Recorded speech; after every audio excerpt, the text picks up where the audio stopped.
ভূত এক্সপ্রেস।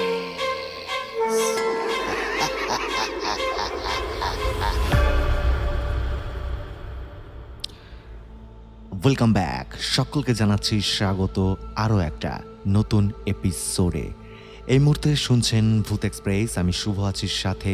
আশা করছি প্রতিটা মানুষ, প্রতিটা লিসেনার্স অনেক বেশি ভালো আছেন এবং সুস্থ আছেন।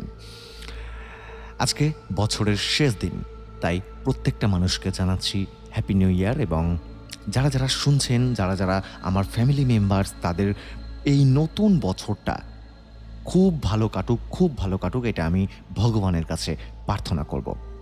কে কোথা থেকে শুনছেন এটা আমাকে কমেন্ট করে জানান। আর আমি জানি আজকে প্রতিটা মানুষের হাতে সময় খুবই কম, তাই আজকের জন্য আমি খুব বড় ঘটনা কিন্তু সিলেক্ট করিনি।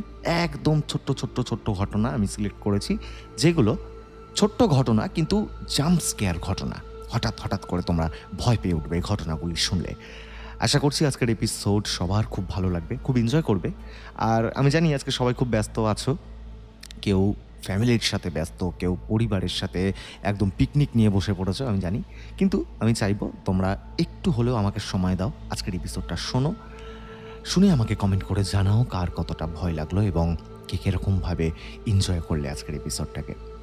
শুরু করবো আজকের এপিসোড, চলে যাব প্রথম ঘটনায়।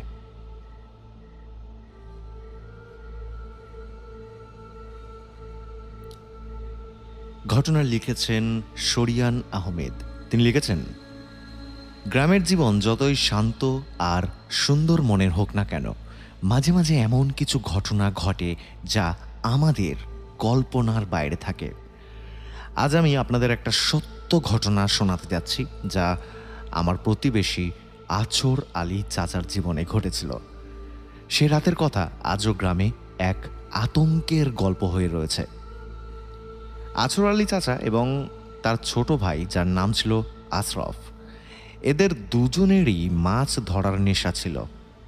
বিশেষ করে বর্ষার শেষে যখন ধান লাগানোর জন্য জমিতে পানি দিয়ে সেচ দেওয়া হতো, জমিগুলো তখন একেবারে কাদাময় আর মাছ ধরার জন্য উপযুক্ত হয়ে থাকত।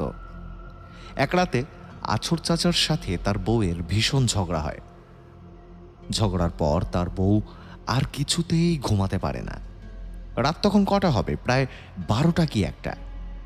হঠাৎ আছর চাচা সে শুনতে পায় দরজার বাইরে থেকে আশরফ, মানে তার ছোট ভাই, তাকে তার নাম ধরে ডাকছে আর বলছে, ভাইয়া ওঠো, মাছ ধরতে যাব, বাইরের বিলে অনেক মাছ এসেছে, তুমি বের হও, একটা লুঙ্গি পরো আর একটা গামছা নাও, তবে গ্যাস লাইট কিন্তু নিও না, ওটা লাগবে না, ওটা আমি নিয়েছি।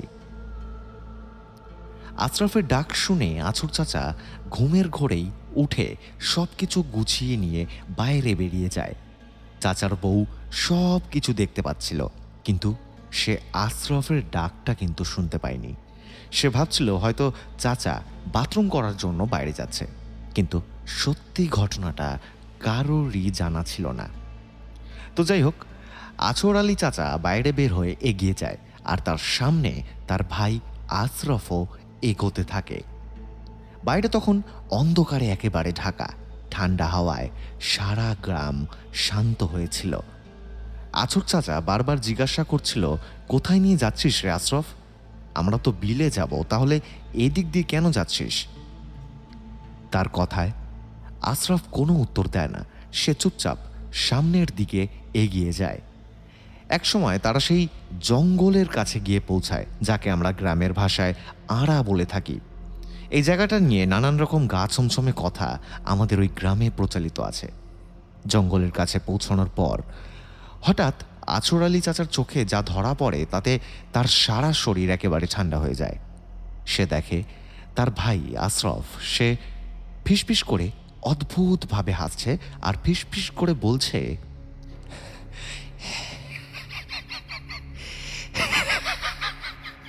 আজ আজ তোর শেষ রাত, তোকে মরতে হবে আজকে।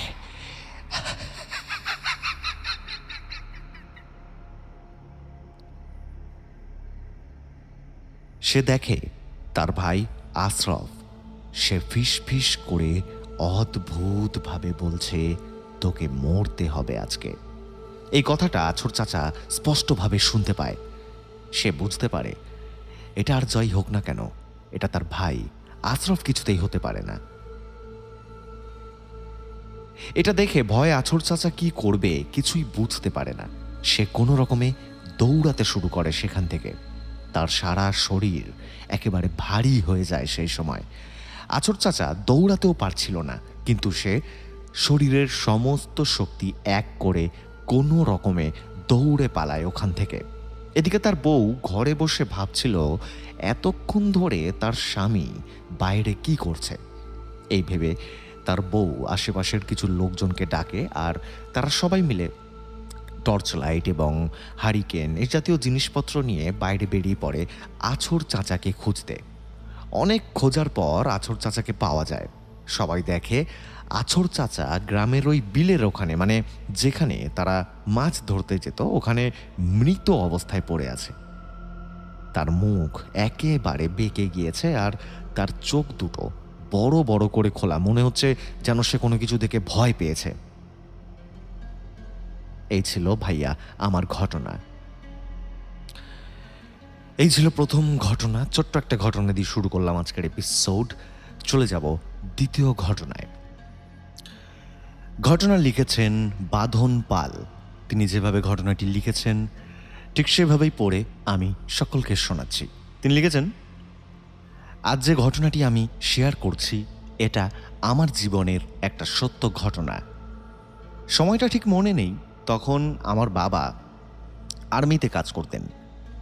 বাবার ট্রান্সফারেবল জব, সেই সূত্রে পড়াশোনার ক্ষতি যাতে না হয় বাবা একটি ভাড়া বাড়িতে আমাদের থাকার সিদ্ধান্ত নিল। আমাদের পাশে যাদের বাড়ি ছিল সেই বাড়িতে 4টে ছেলে মেয়ে ছিল। বড়জনের বিয়ে হয়ে গিয়েছিল। আমরা 2 ভাই বোন আর ওদের 3 বোন আমরা একসাথেই খেলা করতাম। আমাদের খুব ভালো বন্ধুত্ব হয়ে গিয়েছিল। 2-3 বছর পর পাশের পাড়াতেই বাবা একটি জায়গা কেনে এবং সেখানে বাড়ি করে। তারপর আমাদের নতুন বাড়িতে চলে আসা হয়।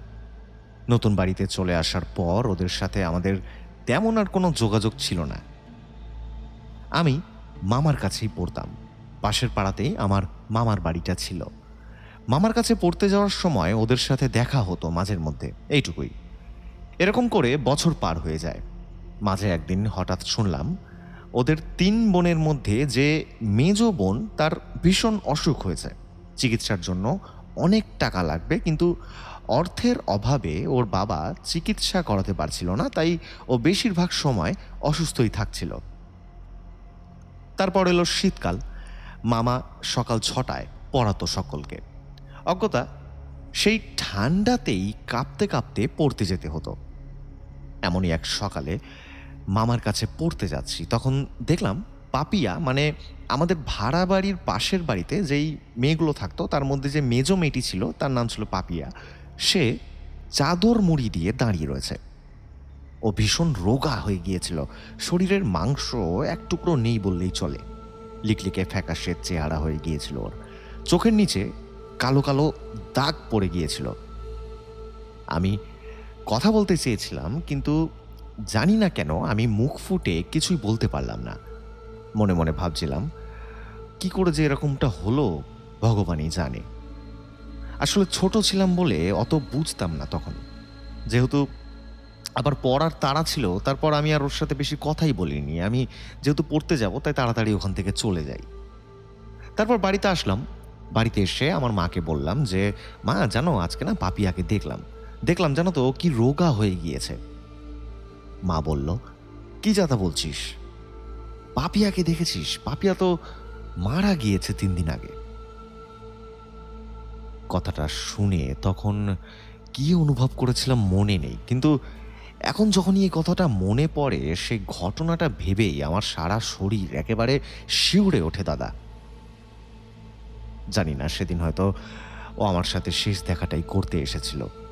আসলে আমরা আমাদের জীবনে এত ব্যস্ত হয়ে যাই যে কেমন আছো এই কথাটা বলতেও আমাদের অনেকটা সময় লেগে যায়। যাই হোক বন্ধু, তুই যেখানেই থাকিস ভালো থাকিস, এটুকুই আমি ভগবানের কাছে প্রার্থনা করব। এই ছিল দাদা আমার ঘটনা। এই ছিল আজকের এপিসোডের দ্বিতীয় ঘটনা। চলে যাব তৃতীয় ঘটনায়। ঘটনাটি যেভাবে লেখা হয়েছে ঠিক সেইভাবেই পড়ে আমি প্রত্যেককে শোনাচ্ছি। ঘটনাটি যিনি লিখেছেন তার নাম আমি ঘটনার শেষে বলবো। ঘটনাটি যেভাবে লেখা হয়েছে সেভাবেই পড়ছি। রাত আনুমানিক 7টা কি 8টা হবে। আমাদের বাসা গ্রামে ঘন বসতির একটি জায়গায়। আমাদের বাড়িতে অনেকগুলো ঘর। আমি সন্ধ্যার আজানের পরে আমার আঙ্কেলের ঘরে গিয়েছিলাম একটা দরকারি কাজের জন্য। আঙ্কেলের ঘরটা আমাদের ঘরের সামনেই। 1 মিনিটের কম সময় লাগে ওই ঘরে যেতে। বলে রাখি, আমাদের ঘরের পাশে কিন্তু অনেক পুরনো একটা পুকুর আছে। তার পাশে অনেকগুলো গাছও আছে, আর পুকুরের ঠিক সামনেই অনেক বড় একটা খাল রয়েছে। তো যাই হোক, আঙ্কেলের ঘরে যেতে হলে ওই পুকুর আর খালের পাশ দিয়েই আমাদেরকে যেতে হয়। এবার ঘটনাটা বলি। ঘটনাটা হচ্ছে, আমি যখন আঙ্কেলের ঘর থেকে বের হয়ে আমাদের ঘরের বারান্দায় আসি, তখন রাত 7টা কি 8টার মতো হবে। তখন দেখি একটা কালো কুচকুচে ছায়ার মতো কি একটা জিনিস দরজার সামনে দাঁড়িয়ে রয়েছে। আমি দেখে ভাবছিলাম আমার বোন বা হয়তো অন্য কোনো মানুষ সেখানে দাঁড়িয়ে রয়েছে। তখন ওই কালো ছায়াটা আমার সামনেই কিন্তু দাঁড়িয়েছিল। যেহেতু আমি ছোট ছিলাম, তাই ভূতপ্রেতের কথা বা জিনের কথা আমার মাথায় কিন্তু তখন আসেনি। আমি ভেবেছিলাম সাধারণ কোনো মানুষ ওখানে দাঁড়িয়ে আছে। তো যাই হোক, আমি ওই ছায়াটিকে দেখে আমার বোন মনে করি এবং আমার বোনের নাম ধরে আমি ডাক দিয়ে বলি যে, জেরিন, ওখান থেকে তুই সরে দাঁড়া, তুই কি ওখানে দাঁড়িয়ে আছিস? আমি দেখলাম ওপার থেকে কোনো উত্তর আসলো না। আমি তারপরেও বললাম যে, ওখানে কি জেরিন দাঁড়িয়ে আছিস নাকি জান্নাত দাঁড়িয়ে আছিস? বলে রাখি, জেরিন আর জান্নাত এই দুটি নাম হলো আমার বোনের নাম। এটার পরেও আমি যখন ডাকলাম, তখন এটার পরেও আমি কোনো উত্তর পেলাম না। আমি কিন্তু তখনও ভয় পাইনি। ছায়াটা আমাদের ঘরের একদম মেন দরজার সামনে দাঁড়িয়েছিল। সে চৌকাঠ পেরোয়নি, চৌকাঠের এপারে একভাবে স্থির হয়ে দাঁড়িয়েছিল। আমি একটু সাহস করে সামনে গিয়ে বললাম যে, কিরে, কথা বলছিস না কেন? আমি সামনে এগিয়ে যেতেই ছায়াটাও আমার সামনের থেকে কিছুটা এগিয়ে যেতে লাগলো। দেখলাম কিছুটা গিয়ে আমাদের দরজার একেবারে মাঝ বরাবর দাঁড়িয়ে পড়লো ছায়াটা। আর আমি কাছে যেতেই দেখলাম সেটা হাওয়ার সাথে একেবারে মিশে গেল। আমি এটা দেখে খুব ভয় পেয়ে ঘরে ঢুকে আম্মুকে আর বাকি সবাইকে ডেকে এই কথাটা বললাম। এরপর আম্মু আমাকে বলল, হয়তো আমি কোনো খারাপ কিছু দেখেছি, যেটা আমায় একা পেয়ে হয়তো দেখা দিয়েছিল সেই সময়। জানি না সেদিন কি দেখেছিলাম। সত্যি কি কোনো মানুষের ছায়া দেখেছিলাম নাকি কোনো জিন বা প্রেতাত্মা দেখেছিলাম? এই ছিল ভাইয়া ঘটনা। এই ছিল আজকের এপিসোডের তৃতীয় ঘটনা। চলে যাব নেক্সট ঘটনায়। আচ্ছা, ঘটনাটি যিনি পাঠিয়েছিলেন তার নাম হচ্ছে জেরিন জান্নাত। তিনি আমাকে ঘটনাটি পাঠিয়েছেন। জানি না এটা তাদের রিয়েল নাম কিনা, কিন্তু যে মেল থেকে ঘটনাটি এসছে সেই মেলে কিন্তু এই নামটাই মেনশন করা ছিল। যাই হোক, চলে যাব তৃতীয় ঘটনায়। ঘটনাটি যেভাবে লেখা হয়েছে ঠিক সেভাবেই পড়ে আমি প্রত্যেককে শোনাচ্ছি। ঘটনা লিখেছেন মারিয়া আক্তার। তিনি যেভাবে ঘটনাটি লিখেছেন ঠিক সেভাবেই আমি পড়ছি। ঘটনায় আসা যাক। একবার এক জরুরি কাজে নানাকে শহরে যেতে হয়। গ্রামে ফিরতে ফিরতে অনেক রাত গড়িয়ে যায়। তখন ঘড়ি ছিল না, বিধায় সময়টা ঠিক ঠাহর করা যায়নি। তবে চারপাশের নিস্তব্ধতা আর আশপাশ থেকে ভেসে আসা কুকুর শিয়ালের ডাক, এসব কিছুই যেন ইঙ্গিত দিচ্ছিল রাতের গভীরতার মাত্রার। গা ছমছমে পরিবেশ, একদিকে যেমন নিস্তব্ধতা, অপরদিকে নানান ধরনের অদৃশ্য ভয় যেন আষ্টে পৃষ্ঠে গ্রামটিকে জড়িয়ে রেখেছিল। নানা একটি টর্চ লাইট হাতে নিয়ে সামনের দিকে এগিয়ে যাচ্ছিলেন। কিছু দূর সামনে এগোতেই হঠাৎ পা যুগল থেমে যায় ওনার। তিনি যে পথ ধরে এগোচ্ছিলেন সে পথের এক পাশে ক্ষেত আর অপর পাশে খাল। তিনি দেখতে পান ক্ষেতের কিনারা দিয়ে কেউ একজন হেঁটে ওনার দিকেই এগিয়ে আসছে। প্রথমে কিছুটা অস্পষ্ট লাগলেও মুহূর্তের মাঝেই তা স্পষ্ট হয়ে যায়। তিনি দেখলেন সাদা কাপড় দিয়ে মোড়ানো একজন লোক দ্রুত গতিতে নানার দিকে এগিয়ে আসছে। এরূপ দৃশ্য দেখে নানার আত্মা একেবারে কেঁপে ওঠে। সমস্ত দেহে যেন আতঙ্ক ছড়িয়ে যায়। কারণ সেটা যদি সাধারণ লোক হতো তাহলে হয়তো এতটা ভয় পেতেন না তিনি। কিন্তু লোকটার গায়ে যেভাবে সাদা কাপড় জড়ানো ছিল, এভাবে সাধারণত লাশের গায়ে কাফনের কাপড় জড়ানো হয়। এটা দেখেই আমার নানা কেঁপে উঠেছিলেন। সেকেন্ডের মধ্যেই লোকটা একদম নানার মুখোমুখি এসে দাঁড়ায়। লোকটার মুখ ভালো করে দেখতেই ওনার গায়ের লোম একেবারে খাঁড়া হয়ে যায়। পায়ের পাতা থেকে তার মাটি একেবারে সরে যায়। নানা দেখলেন লোকটা ছিল নানার আপন চাচাতো ভাই এবং 1 সপ্তাহ আগে তিনি মৃত্যুবরণ করেছিলেন। এমন অবস্থায় নানা কি করবে, কোন দিকে যাবে, এসব তিনি কিছুই ভেবে কুল পাচ্ছিলেন না। তিনি একবার ভাবলেন তিনি পাশ কাটিয়ে চলে যাবেন। সেই ভাবনা অনুযায়ী তিনি যখন পাশ কাটাতে যাবেন তখন সামনে দাঁড়ানো লোকটি ওনার একটা হাত চেপে ধরে ফেলে। তিনি প্রচুর ভয় পেয়ে জোরে জোরে দোয়া দুরুদ পড়তে থাকেন এবং এক ঝটকা মেরে কোনো রকমে হাতটাকে ছাড়ায় এবং ক্ষেতের রাস্তা ধরেই তিনি দৌড়ে সেখান থেকে পালায়।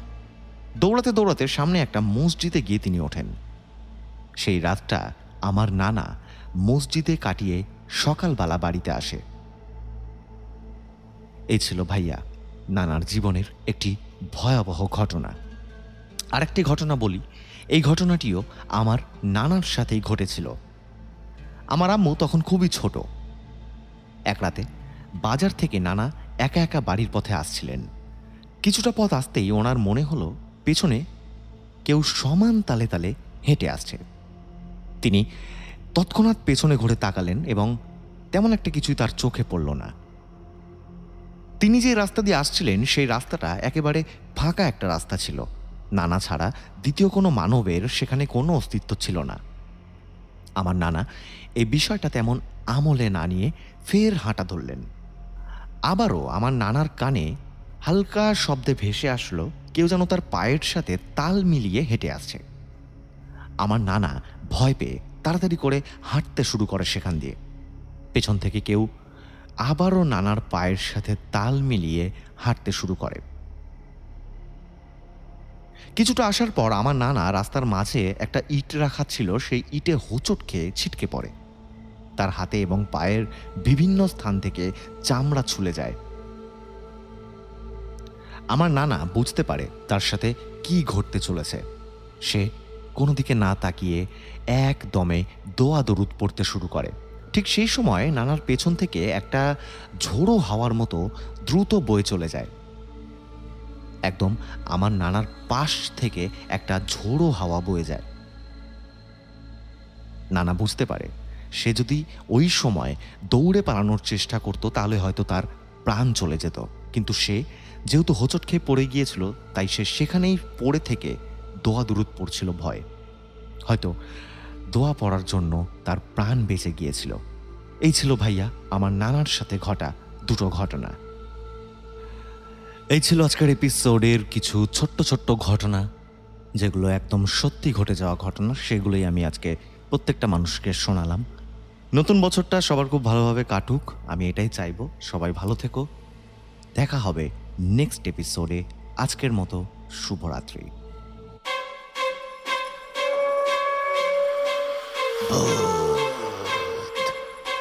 एक